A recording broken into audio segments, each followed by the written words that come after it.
శ్రీమాత్రే నమః. శ్రీ గురుభ్యో నమః. తదుపరి కుంభరాశి 2025 మార్చి నెలలో కుంభరాశి వారి యొక్క మాస ఫలితములు. ఈ రాశి వారికి సంబంధించి విద్యార్థులు వీరి వంతు కృషి వీరు చేసినా, చదువంతా బాగా చదువుతూ ఉన్నా, ఏదైనా సరే తెలవక స్నేహితులతో చేసినటువంటి చిన్న చిన్న తప్పిదముల వల్ల శిక్ష అనుభవించేటువంటి అవకాశం ఉంది. పనిష్మెంట్స్ రావచ్చు. గృహిణులు సైతం వీరు చేయని తప్పుకు నిందలు పడడం, వీరి గొప్ప ఏంటో, వీరి తప్పు చేయలేదన్న సంగతి ఏంటో ఖచ్చితంగా ఒకనాడు తెలుస్తుంది అనుకోవడం, నిజంగా వీరు తప్పు చేయలేదు, పొరపాటున వీరిని అన్నామన్న ఒక ఇది కూడా లేకుండా ఒకవేళ తెలిసిన తర్వాత కూడా వీరిని అలాగే ట్రీట్ చేస్తారు. ఏలినాటి శని ఆఖరు దశలో ఉన్న కారణం వల్ల ఇలాంటి సంఘటనలు బాగా జరుగుతాయి. ముఖ్యంగా ఉద్యోగస్తుల విషయానికి వస్తే ఉద్యోగపరమైనటువంటి అనుకూలమైనటువంటి పనులు బాగానే జరుగుతూ ఉన్నప్పటికీ కేవలం వీరు గతంలో చేసిన ఏవో చిన్న చిన్న తప్పిదములను మళ్ళీ ఎత్తి చూపడం, మానసికమైనటువంటి ఒత్తిడి, కోపం బాగా రావడం, విపరీతంగా ఆలోచించడం, ఎక్కువ టెన్షన్ పడడం. ఒకటండి, ఏదైనా ఒక విషయం గురించి బాగా టెన్షన్ పడితే ప్రాబ్లం సాల్వ్ అవుతుంది అనుకుంటే మేము కూడా రోజుకు పావుగంట సేపు మీ గురించి టెన్షన్ పడతాం. టెన్షన్ పడితే ఏమీ కాదు. ఎప్పుడైనా సమస్య వస్తే సమస్యకు సమాధానం ఎక్కడుందనేది వెతకాలి అంతే తప్ప ఎప్పుడు కూడా అక్కడే మనం కూర్చొని బాధపడకూడదు. కాలుకు దెబ్బ తగిలితే రాయి తగిలించోడే కూర్చొని ఏడుస్తారా? లేదు కదా.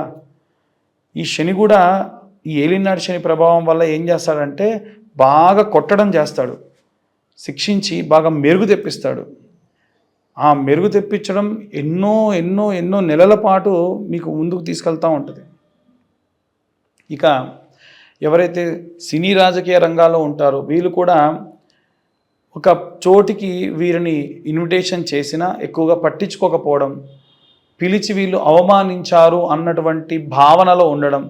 కొంతమంది రాజకీయ నాయకులు కూడా చూస్తాం, పాపం అందరినీ పిలిచి వారి పేరు, స్టేజ్ మీద ఉన్న వాళ్ళందరి పేర్లు చెప్పి వాళ్ళ ఒక్కళ్ళ పేరు మర్చిపోతారు. వాళ్ళు యాదృచ్ఛికంగా మర్చిపోయినప్పటికీ వాంటెడ్లీ నన్ను ఇలా మర్చిపోయాడు, అందుకే ఇలా చేశాడు అనుకునేటువంటి పరిస్థితి ఉంటుంది. కొన్ని యాదృచ్ఛికంగా జరుగుతాయి, కొన్ని వాంటెడ్లీ జరుగుతాయి. ఏదైనా మీరు గట్టిగా ఉండాలి. ఇక ఎవరైతే విదేశాలకు ప్రయాణం అవుతూ ఉన్నారో ప్రయాణ విషయంలో వీరికి ఎటువంటి ఇబ్బంది లేదండి. కానీ వీరి దగ్గర ఉన్నటువంటి చెక్ లిస్ట్ అంతా కరెక్ట్గా మెయింటైన్ చేసుకుంటూ వెళ్ళండి. ఖచ్చితంగా మీరు ప్రయాణం అంతా కూడా సుగమంగా చేస్తారు. అలా కాకుండా ఏవైనా మర్చిపోవడం వల్ల ఇబ్బందులు పడతారు. వివాహం కోసం ఎదురు చూస్తున్నటువంటి వాళ్ళు, డైవర్స్ కోసం ఎదురు చూస్తున్నటువంటి వాళ్ళు, కోర్టు వ్యవహారాల్లో గొడవలు చికాకులు ఉన్నటువంటి వాళ్ళు, వీరు వీలైనంత వరకు కూడా అమావాస్య నాడు చండీ హోమం చేయించుకోండి, చాలా మంచిది. ముఖ్యంగా ఎవరైతే చేతి వృత్తులు, కుల వృత్తులు చేసేటువంటి వాళ్ళు, రైతులు ఉంటారో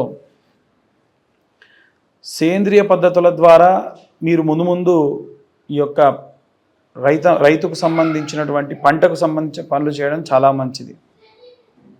అలాగే మనకి పిల్లల దగ్గర లేకుండా వృద్ధాప్యంలో ఉండేటువంటి వాళ్ళు ఎవరైతే ఉన్నారో మోకాళ్ళ బాధలు, బ్లడ్ ఇన్ఫెక్షన్స్, నొప్పులు, నిద్రలేమితనము, వీటి వల్ల బాగా బీపీ అప్ అండ్ డౌన్ అవ్వడము, షుగర్ ఎక్కువ తక్కువ అవ్వడము, అధికంగా ఏదైనా మన శరీరంలో ఒకటి జరిగితే దాని గురించే ఆలోచిస్తే ఖచ్చితంగా మానసికమైనటువంటి ఆందోళన చేకూరి షుగర్లు, బీపీలు ఎక్కువ అవుతాయి. ఎప్పుడు అలా ఆలోచించకండి. కాబట్టి ఇవన్నీ కూడా గోచార రీత్యా చెప్పే విషయములు. పూర్తిగా మీ జాతకం విశ్లేషణతో మీకు కావాలంటే మీ date of birth, time, place కింద ఉన్న నెంబర్కి పంపిస్తే 60 నుండి 70 పేజీల్లో మీ జాతకం విశ్లేషణతో మీకు పంపి మీతో డిస్కస్ చేయడం జరుగుతుంది. ఈ 2025 సంవత్సరంలో కేవలం 2025 రూపాయలు మాత్రమే ఛార్జ్ చేయడం కూడా జరుగుతుంది. ఇక అన్ని వర్గాల వారికి సంబంధించి ఎలాంటి రెమెడీస్ తీసుకోవాలి, ఎలాంటి మంత్రపఠనం చేయాలో ఇప్పుడు తెలుసుకుందాం. విద్యార్థులు, గృహిణులు, సినీ రాజకీయ రంగాల వారు, ఉద్యోగస్తులు, వ్యాపారస్తులు, వివాహం కానివారు, వివాహమై కోర్టు వ్యవహారాల్లో చిక్కుకొని ఉన్నవారు, చేతి వృత్తులు, కుల వృత్తులు చేసుకునేవారు, రైతులు, ధాన్యం పండించేవారు, పిల్లల దగ్గర లేకుండా వృద్ధాప్యంలో ఉండేటువంటి వాళ్ళు, విదేశాలకు ప్రయాణం అయ్యేవాళ్ళు, విదేశాలకి ప్రయాణం అయ్యే విద్యార్థులు, ఉద్యోగస్తులు, వీరందరికీ సంబంధించి ఎలాంటి రెమెడీస్ తీసుకోవాలి, ఎలాంటి మంత్రపఠనం చేయాలి, ఎలాంటి దేవతార్చన చేయాలో తెలుసుకుందాం. ముఖ్యంగా విద్యార్థులు చిన్న దీప ప్రమిదలో స్వచ్ఛమైన ఆవు నెయ్యి వెలిగించి ఇంట్లో ఒక మూలన పెట్టి మీ కంటి చూపుకు దగ్గరగా ఉన్నటువంటి హైట్లో పెట్టి ఆ దీపాన్ని ఆర్పకుండా 30 సెకండ్ల పాటు చూడండి. అప్పుడు ఓంకార మంత్రం మాత్రమే చేయండి. దీనివల్ల ఐసైట్ ప్రాబ్లమ్స్ తగ్గుతాయి, ప్రశాంతంగా ఉంటారు, ఇంకా ఎన్నో రకాలైనటువంటి రుగ్మతులు పోతాయి, దృష్టి దోషములు పోతాయి, చదివింది బాగా గుర్తుంటుంది. అలాగే నీలా సరస్వతి స్తోత్రము కానీ, అలాగే అమ్మవారికి సంబంధించినంత వరకు, సరస్వతీదేవికి సంబంధించినంత వరకు స్తోత్రములు ఎన్ని ఉంటే అన్ని చదవడము, వినడము, రాయడము చేస్తే మంచిది. వాగ్దేవ్యై చ విద్మహే బ్రహ్మపత్నీ చ ధీమహి తన్నో వాణి ప్రచోదయాత్ అనే మంత్రాన్ని పిల్లలతో చదివించండి. ఓం గం గణపతయే నమః అన్న మంత్రాన్ని చదివించండి. చాలా ప్రశాంతంగా పిల్లలకు విద్య అభ్యసించేటువంటి అవకాశం ఉంటుంది. అలాగే ఎవరైతే గృహిణులు ఉంటారో వీలైనంత వరకు కూడా గృహిణులు ఇంత చిన్న గౌరమ్మను ఒక శుక్రవారం నాడు చేసుకొని ప్రతి శుక్రవారం నాడు కూడా కుంకుమార్చన చేసుకోండి. ఆ కుంకుమలో కాస్త పచ్చకర్పూరం కలిపి కుంకుమార్చన చేయండి. మన ఇంట ఉండేటువంటి కుంకుమ ఖరాబ్ అవ్వకుండా ఎంత శ్రేష్టంగా, ఎంత స్వచ్ఛంగా ఉంటుందో అంత మంచిది. మీరు బొట్టు పెట్టుకోండి. రోజు ఇంటి నుంచి బయటికి వెళ్ళేటప్పుడు మీ భర్తకు మీరే బొట్టు పెట్టి పంపించండి. దాని వలన వారు వెళ్ళినటువంటి పనులు కూడా దిగ్విజయవంతంగా పూర్తి చేసుకుంటారు.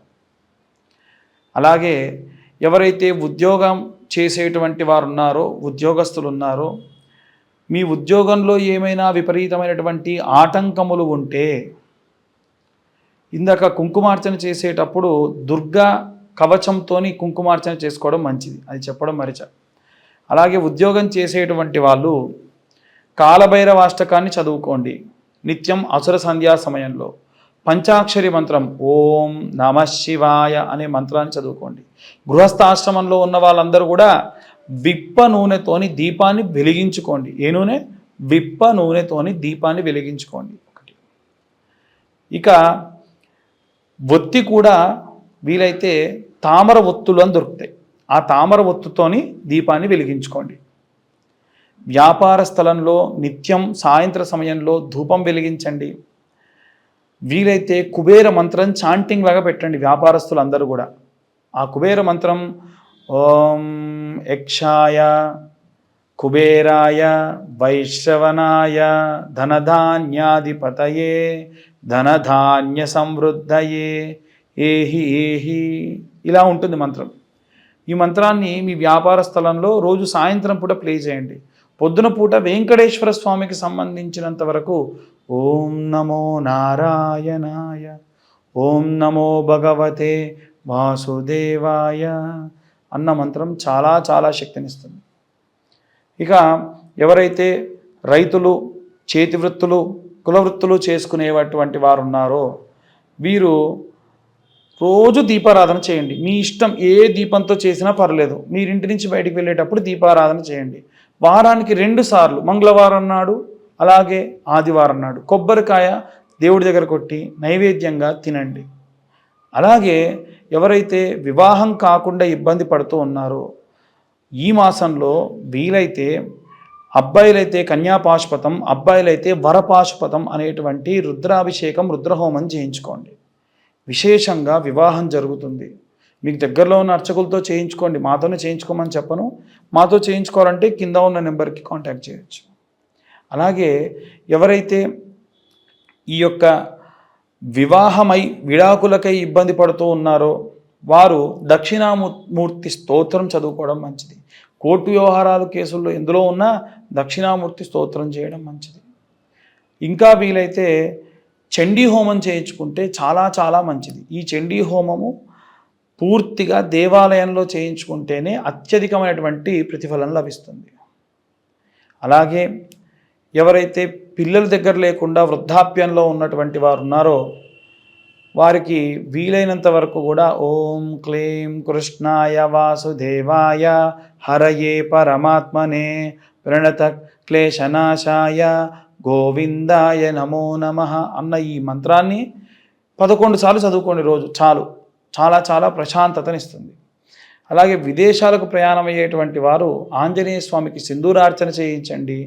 నిత్యము హనుమాన్ చాలీసా ఒకసారి చదువుకోండి. రామరక్షా స్తోత్రం మీకు రక్షణగా ఉంటుంది. ఇవి అందరికీ సంబంధించి గోచారరీత్యా చెప్పేటువంటి విషయములు. పూర్తిగా మీ జాతకం మీకు తెలియాలి అంటే మీ పేరు, మీ date of birth, time, place కింద ఉన్న నెంబర్కి వాట్సాప్ చేయండి. పూర్తిగా మీ జాతకం గురించి విశ్లేషణగా తెలుసుకోండి.